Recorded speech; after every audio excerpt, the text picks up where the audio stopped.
శుభకార్యాలకు పూజార్ల కోసం వెతుకుతున్నారా? పూజారీస్.com లో అతి తక్కువ ధరలకే పూజార్లను ముందే బుక్ చేసుకోండి. వెంటనే కాల్ చేయండి. నమస్తే రమగారు. నమస్తే జయ.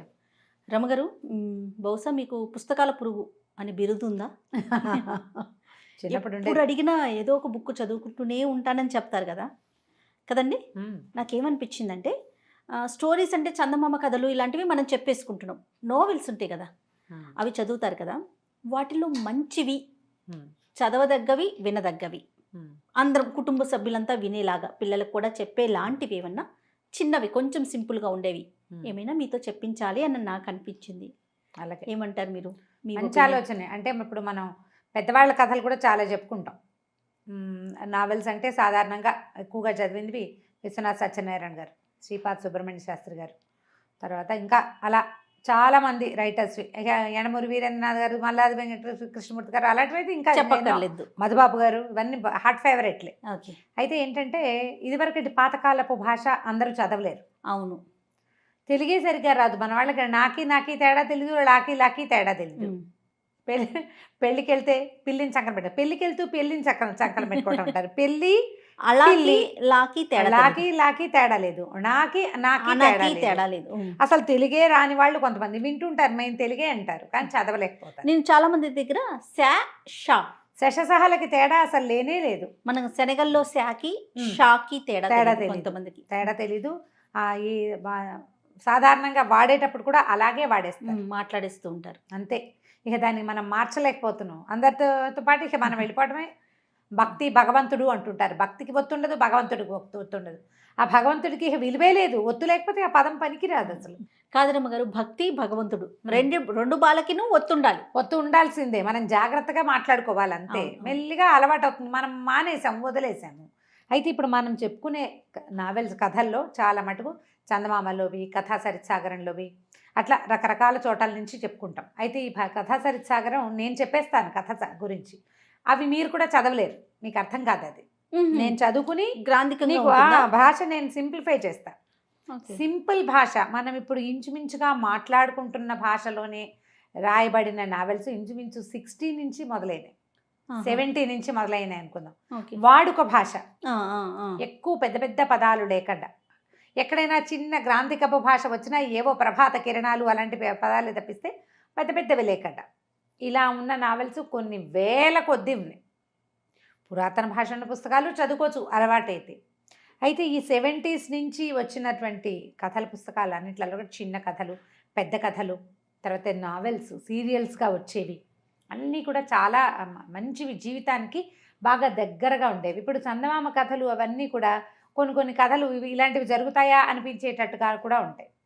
కొంతమంది రచయితల కథలు కూడా ఫిక్షన్స్, ఏవో అభూత కల్పనలు, భూతప్రేత పిశాచాలకు సంబంధించిన కథలు, వాటి మీద మనకు అవగాహన కూడా ఉండదు. కథ చదివితే బాగానే ఉంటుంది. అది అలా లోపలికి వెళ్ళిపోతాం, అదొక సరదాగా ఉంటుంది. అందులోకి వెళ్తాం, ఆ కల్పనలోకి, కాల్పనిక జగత్తులోకి ప్రవేశిస్తున్నట్టుగా ఉంటుంది. జీవితానికి బహుదగ్గరగా ఉండే నావెల్స్ కొన్ని వేల కొద్దీ ఉన్నాయి. నేను వేలే చదివేశానేమో మరి తెలియదు, వందల కొద్దీ చదివానని చెప్తారు. వేలు చదివి ఉండొచ్చు. మంచి మంచి రైటర్స్, లేడీ రైటర్స్, రచయిత్రులు కూడా ఎంతమంది ఉన్నారో. ఓకే. ఎద్దనపూడి సులోచనారాయణ గారు, మాదిరెడ్డి సులోచన గారు, మాలతి చందూర్ గారు, ఇవి నా హార్ట్ ఫేవరెట్. మాలతి చందూర్ చాలా ఇష్టం నాకు. ఇవి కాకుండా ఇంకా మన్నెం శారద గారు, ఎంత చక్కటి కథలో. అక్కడి నుంచి దూర్వాసుల కామేశ్వరి గారు, డి కామేశ్వరి, ఆవిడదే న్యాయం కావాలి సినిమా ఒకటి మనం చూసాం. రాధిక ఆ కథ డి కామేశ్వరి గారు. ఓకే. అట్లా ఎంతమందో, చిట్టారెడ్డి సూర్యకుమారి గారు, తర్వాత ఏమో ఆరికపడి కోడూరు కౌసల్యాదేవి గారు. నేను అసలు పేర్లన్నీ గబగబా గుర్తురావట్లేదు, వాళ్ళు అన్ప్లాన్డ్గా చేస్తున్నాం. ప్లాన్డ్గా ఉంటే నీకు ఒక 100 మంది రచయిత్రుల పేర్లు చెప్పేసేవారు. ఇవి నేను బాగా చదివే కథలు కాబట్టి ఈజీగా ఈ పేర్లు చెప్పగలుగుతున్నాను అనమాట. వీళ్ళందరివి కూడా జీవితానికి దగ్గరగా ఉన్న మంచి మంచి నావెల్స్ ఉన్నాయి జయ. ఇప్పుడు మనకి స్టోరీ వాల్ట్ అని అవన్నీ వస్తున్నాయి, కథలు వినడానికి అవకాశం లభిస్తుంది. అవును, స్వయంగా చదివితే ఇంకా బాగుంటుంది. సో కొంతమంది రచయిత్రుల కథలు, నావెల్ని బ్రీఫ్ చేద్దాం. అలా నేను తప్పకుండా. ఇంతకుముందు కూడా మనం వడ్లగింజలు, ఆయన పేరు శ్రీపాద భారతి, నేను అది బ్రీఫ్ చేసి చెప్పాను. నాకు విశ్వనాథ్ సత్యనారాయణ గారి నేపాల్ రాజవంశ కథలు, కాశ్మీర్ రాజవంశ కథలు చాలా ఇష్టం.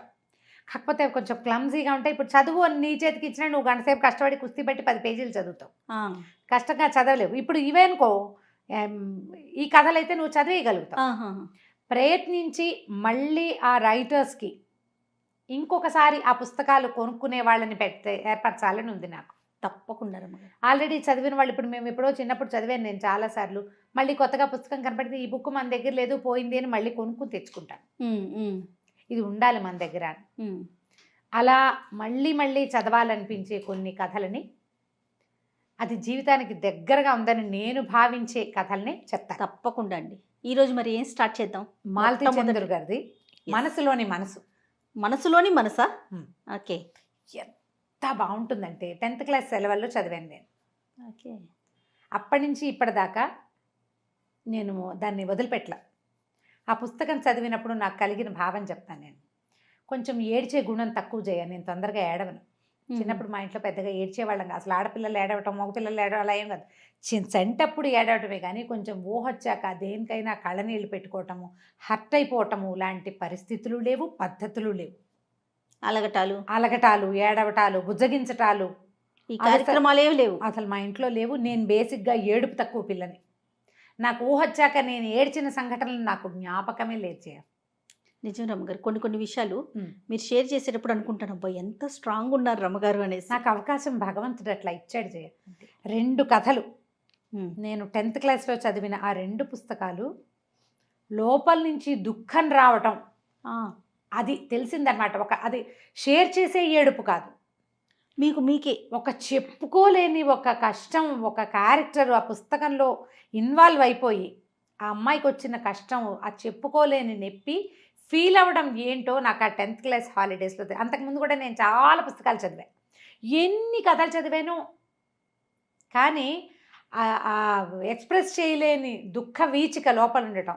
అరిచేతుల్లో ఒక రకంగా జిల్లుమంటుంది చేయ నాకు ఆ పిచ్చి దుఃఖం వస్తే. అంటే కథలో ఇన్వాల్వ్ అయినప్పుడు క్యారెక్టర్స్లోకి వెళ్ళిపోతే ఫస్ట్ టైం నేను ఈ పుస్తకం చదివినప్పుడు తెలిసింది మనసులోని మనసు.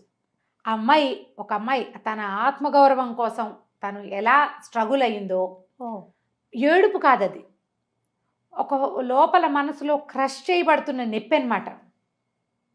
ఇదొకటి. ఆరాధన, మాలతీ చంద్ర మన మాదిరెడ్డి సులోచన గారితో ఎదన్పూడి గారితో జ్ఞాపకం లేదు, కన్ఫ్యూజ్ అవుతాం వాళ్ళిద్దరి మధ్యలో. ఆరాధన, అందులో క్యారెక్టర్ అమ్మాయి మూగమ్మాయి. ఆ మూగ మనసు పడే వేదన, ఈ 2 ఆ అరిచేతుల్లోంచి వచ్చేటువంటి జివ్వుమన్న భావన, దుఃఖపు భావన నేను ఫస్ట్ టైం ఫేస్ చేశాను. ఇప్పుడు ఈ సంవత్సరం మొన్న ఒక 20 రోజుల క్రితం ఆ పుస్తకం మనసులోని మనసు చదివితే సేమ్ ఫీల్ నాకు మొదట ఎట్లా వచ్చిందో అలాగే వచ్చింది కథ చివరికి. మళ్ళీ అసలు ఎంత పకడ్బందీగా రాస్తారంటే ఆ కథని, చాలా పకడ్బందీగా ఉంటుంది. చెప్దాం కదా. సినిమా ఏమన్నా వచ్చిందా రమ్మగారు? ఇది మనసులోని మనసు ఎవరు తీసుండ్రు బహుశా, అట్లనా? కొంచెం ఇలాగా కాస్త ఇలా ఉండే భావాలని తీసుంటారు కాస్త అటు ఇటుగా. స్టార్ట్ చేసే ముందు మీకు ఎట్లా దొరికేవి బుక్స్, నావెల్స్? లైబ్రరీ నుంచి తెచ్చుకునే వాళ్ళు, అక్క వాళ్ళు ఎవరైనా చదివితే? మా ఇంట్లో పుస్తకాల భాండాగారం ఉంది, అందరికీ పుస్తకాలు ఇష్టమే. ఓకే. స్కూల్లో లైబ్రరీ ఉండేది. మా అక్కయ్య స్కూల్ టీచరే కదా, మా రెండో అక్కయ్య స్కూల్లో బుక్స్ ఉంటాయా రమ్మగారు? ఇలాంటివి కాబట్టి ఇంకోలాంటి ఉంటాయి. మా అన్నయ్య కొనేవాడు, మా నాన్న కొనేవారు, మా చిన్నక్కయ్య, మా వసంత, అందరూ పుస్తకాలు పిచ్చేవాళ్ళే. మా అన్నయ్య అయితే దొంతులు పుస్తకాలు కొనటం, వాటన్నిటికీ బైండ్ చేయించడం. బైండ్ చేసిన బుక్సే మా దగ్గర 100-200 ఉండేవి. ఓకే. పుస్తకం పాడైపోకుండా బైండ్ చేసేవాళ్ళు. షంఘీజ్ ఖాన్, తైమూర్ ఖాన్ లాంటి పుస్తకాలు కూడా ఉండేవి. అక్కడి నుంచి ఇవి కూడా ఏమంటారు ట్రాన్స్లేషన్స్, నండూరు రామ్మోహన్ రావు గారు ట్రాన్స్లేట్ చేసినవి, చామ్ సాయర్, హకల్ బెర్ఫిన్, టామ్ మామ ఇల్లు, అలాంటివి కూడా. ఓకే. ఇక మన దగ్గర ఇది అది తేడా లేదు. మాకైతే మా ఊర్లో పంచాయతీ ఆఫీస్లో లైబ్రరీ ఉండేది రమ్మగారు. మా ఊళ్ళో లైబ్రరీ లేదు, మా కాలేజ్లో లైబ్రరీ బుక్స్ ఉండేవి, మేము వెళ్ళి తీసుకొచ్చేవాళ్ళం. కాలేజ్ అమ్మ చదివేవారు అనమాట. అంటే ఈ పుస్తకాలు లేవు కాలేజ్ లైబ్రరీలో, ఇవి అన్ని వేదాంత విశ్వనాథ వారివి. మా నాన్నకి పుస్తకాలు ఇష్టం కదా, కాలేజ్ లైఫ్, మా నాన్నే కదా కాలేజ్ ప్రిన్సిపల్, సొంత కాలేజ్ కదా మాది. సో మా నాన్నగారు ఏం చేసేవాళ్ళు, పుస్తకాలు కొనుక్కొచ్చేటప్పుడు ఈ కథా రచయితల పుస్తకాలని. దీంతో పాటు ప్లస్ ఇంకోటి చెప్తాను దీని పాయింట్. నా 10th తర్వాత నేను హైదరాబాదు సెలవులకి ఇక్కడికి వచ్చినప్పుడు మా వసంత, తను ఇక్కడ స్థానిక మహర్షి కాలేజీలో సంస్కృత్ లెక్చరర్ హైదరాబాద్లో. ఓకే. మహర్షి వేద విజ్ఞాన్ భవన్ కాలేజ్, మహిళా కళాశాల జూనియర్ కాలేజ్, తను సంస్కృత్ లెక్చరర్. పెద్ద లైబ్రరీ ఉంది. ఓకే. అక్కడి నుంచి తన పుస్తకాలు తెచ్చి పడేసేది. కొడవగంటి కుటుంబరావు గారి మొత్తం సమగ్ర సాహిత్యము నేను అక్కడి నుంచే చదివా. మహర్షి కాలేజీ కూడా క్రెడిట్ కొంత ఇవ్వాలి. తప్పకుండా. వాళ్ళ దగ్గర ఉన్న అన్ని నావెల్స్ చదివాను నేను. మా అక్కయ్య కొనేది ఎక్కువ. మ్మ్. బుక్ సెలక్షన్కి నన్ను కూడా పిలిచేవాళ్ళు. 1-2 టైమ్స్ నేను కూడా వెళ్ళా బజారు పుస్తకాలు కొనుక్కురావడానికి. కాలేజ్ కోసం. అక్కడికి వెళ్ళి అక్కడ కూర్చొని చదువుకునేదాన్ని, లేదా మా అక్కయ్య ఇంటికి పట్టుకొస్తే ఇంట్లో చదువుకునేదాన్ని. కాలేజీకి వెళ్ళిపోయి మా అక్కయ్యతో పాటు క్లాసులు చూసుకునేది, నేను పోయి లైబ్రరీలో పుస్తకాలు నవ్వులుకుంటూ ఉండేదాన్ని అనమాట. ఓకే. ఓకే. మాకు అమ్మ చదివేవారు, మేము వెళ్ళి పంచాయతీలో డేట్ రాయాలి, డేట్ టైం రాసి బుక్ పుస్తకాలు తీసుకొచ్చాలి. తెచ్చుకునేవాళ్ళు. విత్ ఇన్ 4-5 days లో చదివేసేవాళ్ళు రమ్మగారు. మళ్ళీ తీసుకెళ్ళి ఇచ్చేసి మళ్ళీ కొత్త బుక్. నేను ఏముంది ఒక రోజులో ఆ బుక్ అనుకునేదాన్ని ఒక నేనైతే. రోజులో 4 కూడా చదివేదాన్ని. అదే కదా. మర్చిపోకుండా ఉండేదాన్ని జయ. అదొక పిచ్చ. అంతే అంతే. ఈ మనసులో ఇప్పుడు మనం లేటెస్ట్గా చూస్తున్న మ్యారేజ్ బ్రేకేజ్లు, నిశ్చితార్థం అయ్యాక బ్రేకప్, నిశ్చితార్థం అయితే సగం పెళ్ళైపోయినట్టే. నిశ్చితార్థం అయ్యాక పెళ్ళి ఆగిపోవటం అంటే ఇప్పుడు కూడా ఒక పెద్ద విషయంగానే మనం భావిస్తున్నాం. 70s చెప్పబడినటువంటి ఈ కథ, ఒక అమ్మాయి నిశ్చితార్థం ఆగిపోతుంది, పెళ్ళి ఆగిపోతుంది నిశ్చితార్థంతో. ఆ అమ్మాయి తాలూకు భావాలు ఈ కథ. దాని సారాంశం మొత్తం కథ అంతా అమ్మాయి అరుణ, అమ్మాయి పేరు. ఈ అరుణ అనే అమ్మాయి రేడియో స్టేషన్లో పనిచేస్తుంది. వాళ్ళ నాన్నగారు స్కూల్ టీచరు. 4 ఆడపిల్లలు, 2 మగపిల్లలు వాళ్ళు. అమ్మాయి, తర్వాత 2 చెల్లెళ్ళు, తర్వాత 2 తమ్ముళ్ళు, ఆఖరణ చిన్నపిల్ల ఆ చెల్లెలు. పెద్ద అమ్మాయి 22 ఏళ్ళ అమ్మాయి. ఈ అరుణకి 22 years. MA ఇంగ్లీష్ చదువుకుంటుంది. ఇంక చదువు ఇట్లా కాలేజీ చదువు అవ్వగానే మద్రాసులో ఈ కథ అంతా జరిగింది. చదువు అవ్వగానే తనకి రేడియో స్టేషన్లో ఉద్యోగం వస్తుంది. రేడియోలో ఆ రేడియో ప్రోగ్రామింగ్ అవన్నీ కూడా రాస్తారు. ఆవిడకి తెలుసు, బహుశా మాలతి గారికి ఆ విషయాలు బాగా తెలుసు. స్పూల్స్ మిస్ అవ్వటము, అవి సరిగా రికార్డింగ్ చేయించటము, గెస్ట్ని తీసుకెళ్ళటం, గెస్ట్ టాక్స్, వాటి మీద కూడా రాస్తారు.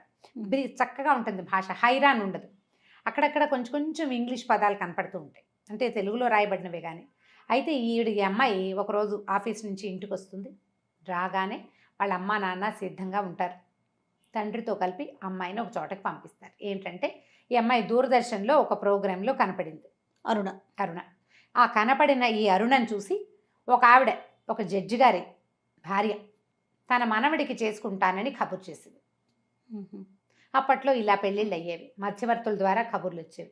పెళ్ళిళ్ళ పేరు వచ్చి ఫలానా జడ్జి గారు, సుందర్రావు గారు, రాజారావు గారు, బహుశా ఆయన పేరు రాజారావు గారు, ఆవిడ పేరు సుందరమ్మ గారు.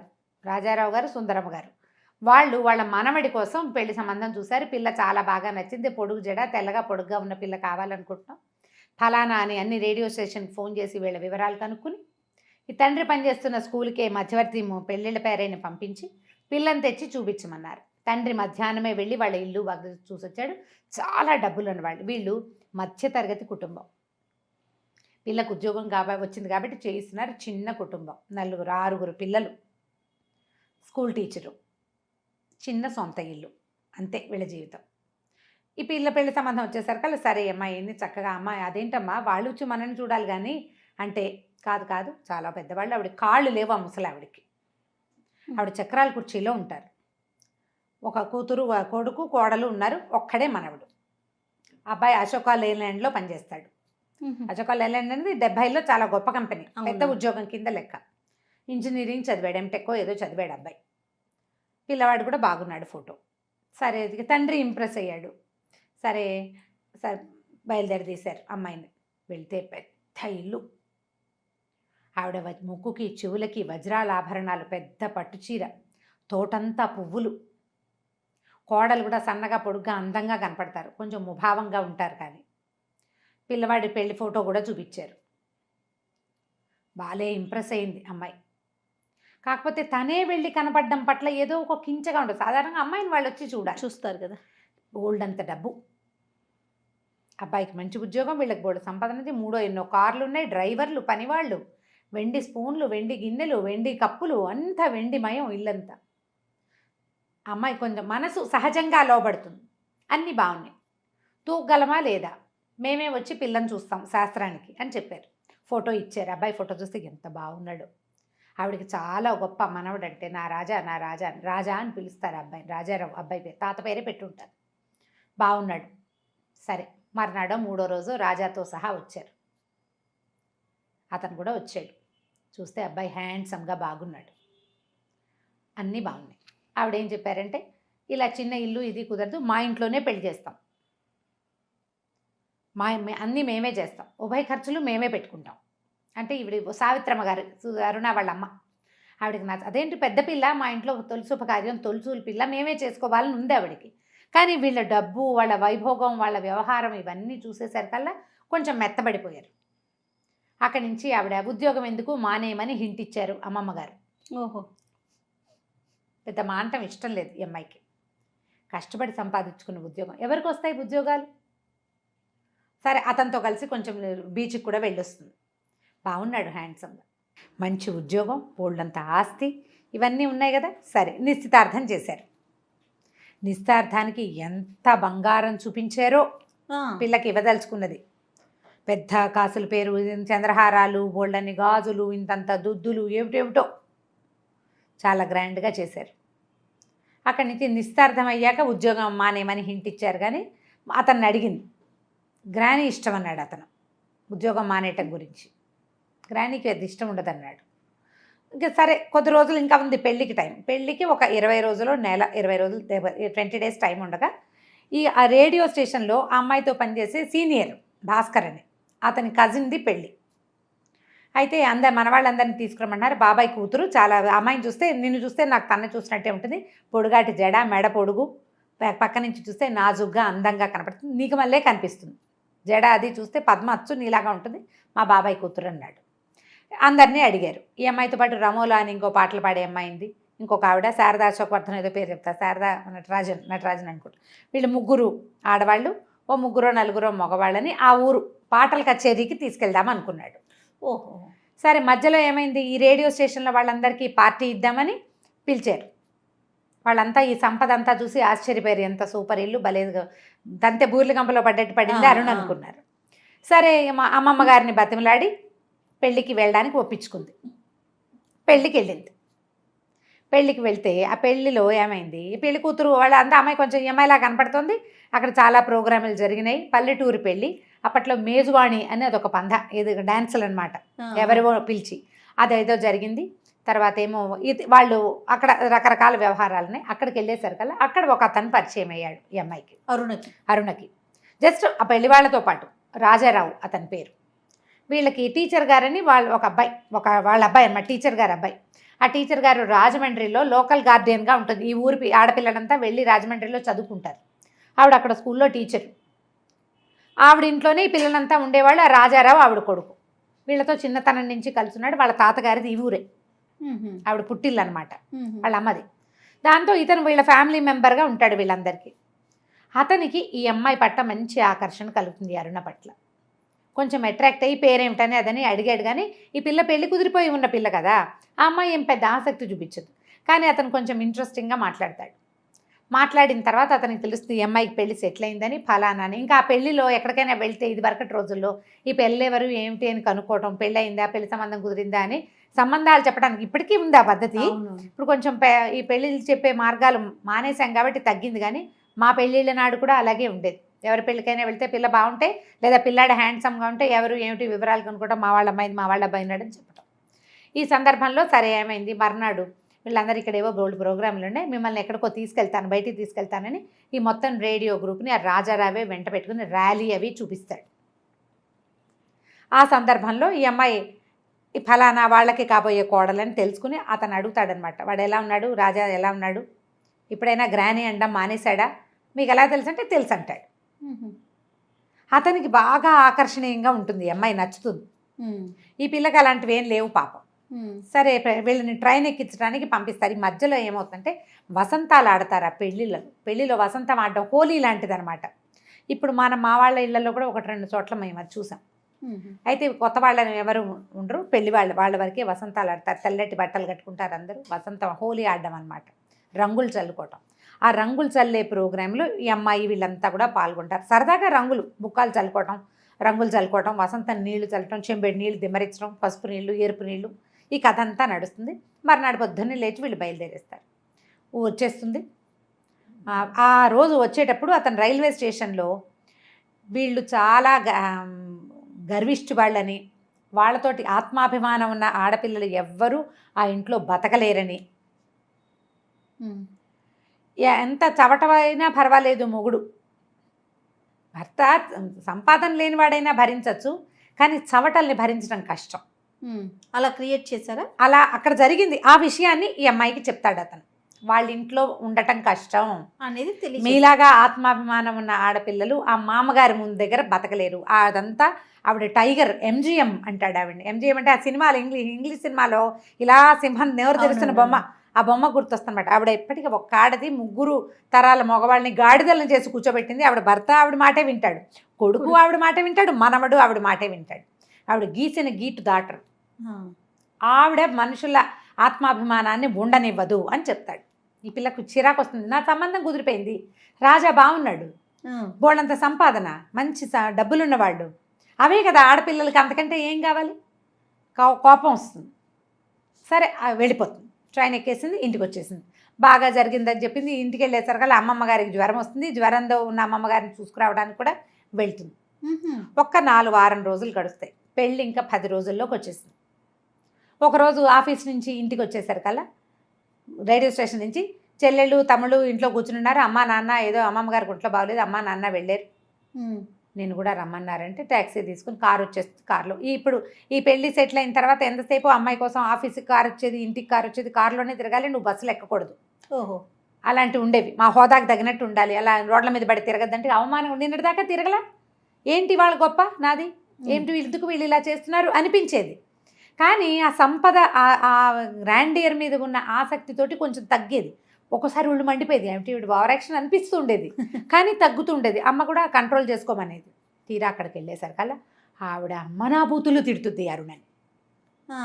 మామూలు తిట్లు కాదు, ఎంత నీచమైన భాషలో తిడుతుందంటే, వాడెవడితోటో తిరిగొచ్చావు, పెళ్లి పేరుతోటి వెళ్ళావు, వాడెవడితోటో తిరిగావు, వాడు నువ్వు కలిసి కుమ్మక్కయ్యారు, నా పరువు తీస్తావా? పెళ్ళి 10 రోజుల్లోకి వస్తే నువ్వు వాడెవడి కోసమో నీకు వాడితోటి సంబంధం ఉందని నానా తిట్లుతుంది. వాడెవడో ఈ అమ్మాయికి అర్థం కాదు. 2 ఫోటోలు మొహం మీద పడేస్తుంది. ఆ 2 ఫోటోల్లో అరుణ మొహానికి బుక్కా రాస్తున్న రాజారావు ఉన్నాడు. ఒక దాంట్లో 2 చేతులు ఈ అమ్మాయి మొహం మీదే ఉన్నాయి అతనివి. రెండో దాంట్లో మొహం ఇలా పట్టుకుని చెంబుతో నీళ్లు పోస్తున్నాడు. ఆ 2 ఫోటోలు. వీడిని అతను ఎవరో నాకు తెలీదు, పెళ్ళికి వెళ్ళాం, అక్కడ వసంతాలు ఆడారు, అందరూ రంగులు చల్లుకున్నాం. ఈ ఫోటోలు ఎవరు తీశారో ఎప్పుడు తీశారో నాకు తెలీదు.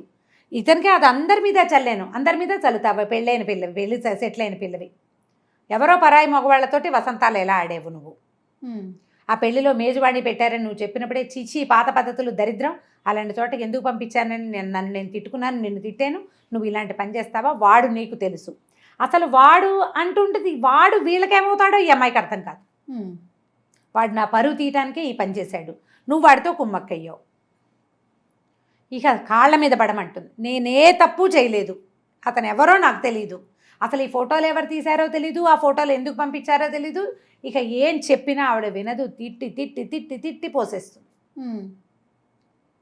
ఇక ఇంటికి వస్తుంది ఏడుస్తూ. ఇంటికి వస్తే వాళ్ళ నాన్న బాగా, తండ్రి కూడా అప్పటిదాకా ఆయన చాలా మంచివాడు, ఆ పిల్లని ఏమండు, మెచ్చుకుంటాడు. నాన్న నేనేం చేయలేదు అన్నాడు. కానీ నీ తప్పు కదా, నువ్వు పెళ్ళి సెటిల్ అయిన పిల్లవి, అసలు నువ్వు వెళ్ళకూడదు అక్కడికి. వెళ్ళిన దాన్ని మర్యాదగా వెళ్ళి మర్యాదగా రావాలి. ఇలా పిచ్చి పనులు ఎందుకు చేసావు? అది వాంటెడ్లీ చేసింది కాదు నాన్న అంటే, అయినా సరే కంట్రోల్ లేదు నీకని కేకలిస్తాడు తండ్రి. ఓకే, కాళ్ళ మీద పడమంటారు, నేను ససేమిరా కాళ్ళ మీద పడినట్టు. రేపు ఇప్పుడు కాళ్ళ మీద పడితే పెళ్లి కొప్పుకుంటారు, లేకపోతే పెళ్లి క్యాన్సిల్. ఇప్పుడు నేను పెళ్లి చేసుకుంటే నన్ను తిరుగుబోతుని చేయదు ఆవిడ. బతుకున్నంత కాలము వాడెవడితోటో నేను తిరిగొచ్చిన దాన్ని నన్ను క్షమించి పెళ్లి చేసుకున్నాను అంటుంది. జన్మాంతము ఈ తప్పు కింద నేను బతకాలి, ససేమిరా నేను పెళ్లి చేసుకొని అంటుంది అరుణ. నాకు మళ్ళీ పెళ్లి కాకపోయినా పర్వాలా, జీవితాంతం ఇలాగే ఉంటా, కానీ వాళ్ళ ఇంట్లో మాత్రం నేను ఉండను. అతన్ని అడుగుతుంది, నువ్వు గ్రానీకి సారీ చెప్తే సరిపోతుంది అంటాడు అతను. ఓహో, నువ్వు నన్ను నమ్మవా అని అడుగుతుంది. పెళ్లి సెటిల్ అయింది, 4 రోజుల నుంచి నేను మీ ఇంటికి వస్తున్నాను, మా ఇంటికి వస్తున్నావు, మన ఇద్దరం కలిసి బీచ్కి వెళ్తున్నాం, పార్టీలు ఇచ్చాం, నీకు ఇదేనా అర్థమైంది, నీకు నమ్మకం లేదని నా మీద అంటే గ్రానీకి ఉండాలి నమ్మకం అంటాడు. నాకు గ్రానీ ఇంపార్టెంట్, గ్రానీ హర్ట్ అవుతుంది, సారీ చెప్పు గ్రానీకి. చచ్చినా సారీ చెప్పనంటుంది అరుణ. నేను ససేమిరా సారీ చెప్పను, నేను ఈ తప్పు చేయలేదు, ఇది తప్పు కాదు, నేను చేయలేదు. దాంతో ఆవిడేం చేస్తుంది, వీళ్ళమ్మే ఆలోచించుకుని ఇంత సంపద పోతుంది, చిన్న కూతురునిచ్చి చేస్తానని మాట ఇచ్చి వచ్చేస్తుంది అక్కడ. రెండో పిల్లని ఇవ్వడానికి. అరుణ కంటే 2 ఏళ్ళు చిన్నది సుశీల. ఆ పిల్లని ఇచ్చి పెళ్లి చేస్తానంటే ఇంటికి వచ్చి ఆలోచించుకుని చెప్తామంటే తండ్రి కేకలేస్తాడు, ఎందుకు సావిత్రి వాళ్ళతో మనం పడలేము అంటే, కాదండి సుశీలకి రాజా నచ్చాడు, అది అయ్యో బావ అంత మంచివాడు కదా, అక్క సారీ చెప్తే సరిపోతుంది కదా, ఎందుకు ఇంత తగాదా పడుతోందని అడుగుతుంది. దీనంత భావాలు లేవండి దానికి, మెతకది. సుశీల కూడా అందంగానే ఉంటుంది. అరుణ పక్కన చూస్తే కొంచెం కలర్ తక్కువ తెలుస్తుంది, అలాగే పెద్ద జడ అవి ఉన్నాయి. అరుణ బాగా ఫెయిర్, సుశీల ఒక రవ్వ ఫెయిర్నెస్ తక్కువ. పిల్లని తీసుకెళ్తే దాన్ని అడుగుతుంది, నీ ఇష్టం ఆలోచించుకోమంటే అది నేను రెడీ అనేస్తుంది రెండో అమ్మాయి. అప్పట్లో పెళ్ళిళ్ళు ఇట్లా అయ్యేవి. రెండో పిల్లని వెంబడి పెట్టుకు తీసుకెళ్తారు. అమ్మమ్మగారికి అందరికీ దండాలు పెట్టిస్తారు, రాజా కూడా ఓ దండం పెట్టిస్తారు. అతను రెడీ అయిపోయాడు. హర్టింగ్గా ఉంటుంది అతనికి, అరుణని పోగొట్టుకోవటం ఇష్టం లేదు, కానీ గ్రానీని కాదంటే అసలు ఇష్టం లేదు అతను. గ్రానీకి కూడా నచ్చేసింది. గ్రానీకి ఇప్పుడు పెళ్లి చేసుకోవాలి సార్, శుభలేఖలు వెళ్ళిపోయినాయి, అందరికీ శుభలేఖలు పంపించేశారు. ఓ పెళ్లి కూతురు మారి ఇద్దరు కాస్త అటు ఇటుగా ఒకరు, అదే సావిత్రమ్మ అదే రామకృష్ణ పిల్ల, అంతే. పెద్ద తేడా ఏముంది? ప్రథమ ద్వితీయ అని వస్తుంది అంతే. అంటే అది కూడా రాపోతుంది, ఏం పెద్ద నష్టం లేదు. పెళ్ళి అయిపోవాలి, పరువు పోతుంది. అందరికీ కార్లు వెళ్ళిపోయితే పరువు పోదు. మా పిల్లాడిని కాదని ఎవడో పిల్లాడితో అది తిరిగింది అంటే పరువు తక్కువ. పెళ్ళి అయిపోతే పర్వాలేదు, తెలిసిన వాళ్ళు తెలుస్తుంది, చెప్పిన వాళ్ళు చెప్తాను, లేకపోతే లేదు. అక్కడి నుంచి ఆవిడ ఏం చేస్తుంది, మీ పిల్లని మీ ఇంటికి పంపను, మీ పెద్ద పిల్ల మంచిది కాదు, అది దీన్ని చెడగొడుతుంది, కుక్క ముట్టిన కుండ అంటుంది. అదొక పదం, ఫస్ట్ టైం ఆ ప్రయోగం విన్నా నేను ఆ కథలో. అలా అనేస్తుంది ఆవిడ. ఇవిడికి కష్టంగా ఉంటుంది, పెద్ద పిల్ల చాలా మంచిది, బుద్ధిమంతురాలు. ఒక పొరపాటు ఏదో జరిగింది, అసలు అక్కడ ఏం జరిగిందో మనకు తెలియదు.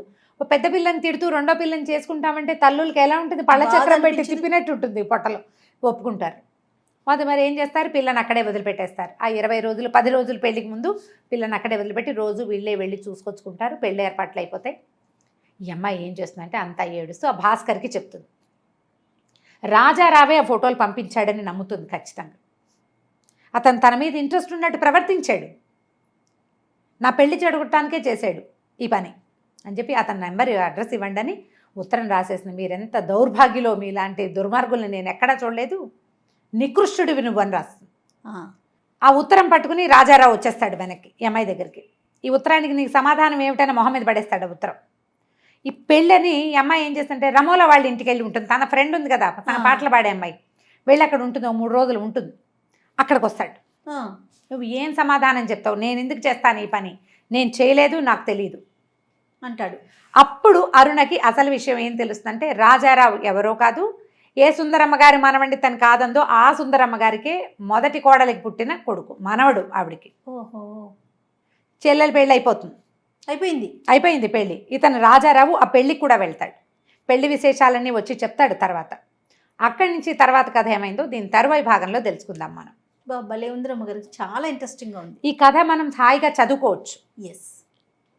ఓకే రమ్మగారు, సరే, నమస్తే. నమస్తే జయ.